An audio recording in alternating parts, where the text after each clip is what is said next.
In psychology, priming is basically a thought that sneaks into your brain, and that thought pushes you to act a certain way later, even though you don't notice it happening.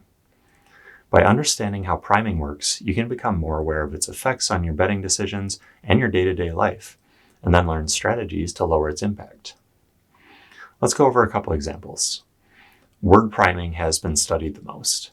Experimenters will give participants words that all fit a certain topic, like different types of foods. Then, when they ask the participants to think of a word that starts with S, they're much more likely to say soup or salad, rather than things like start or soap. This effect is actually really powerful.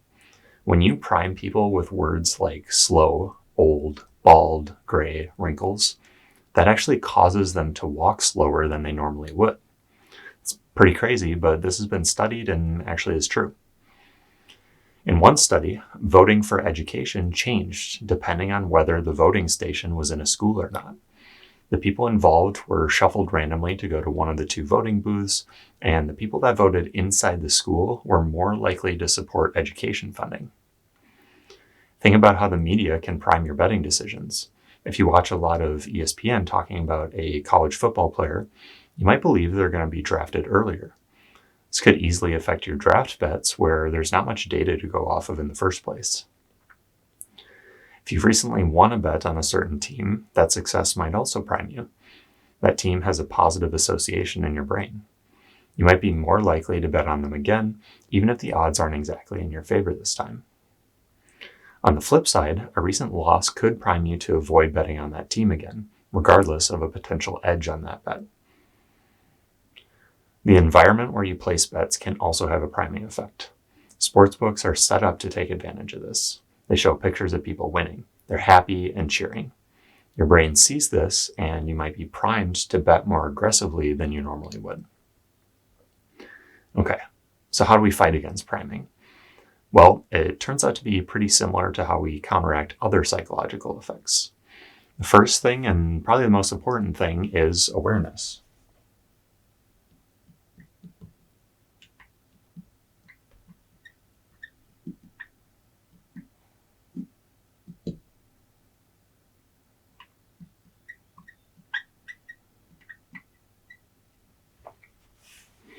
So simply being aware that priming can affect your decisions is really important. Acknowledge that external factors can subconsciously influence you. Second thing is critical thinking.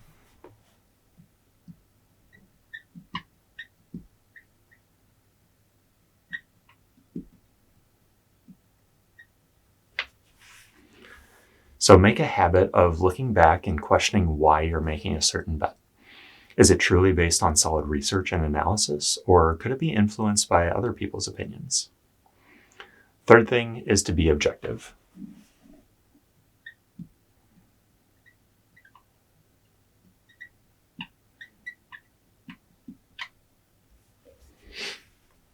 So develop a set of criteria for your bets that are based on logical analysis instead of emotion. Better yet, use a model to check yourself against. Stick to the strategy to maintain consistency in your betting decisions. Okay, let's recap. Priming is a powerful effect that can significantly influence your betting decisions. It happens when you see or hear something, and it primes you to think or act a certain way later. This happens every day in different ways, and is involved in sports betting too. We get primed through the media, our betting history, and the betting environment. You can fight against priming through awareness, critical thinking, and objectivity. That is everything you need to know about priming.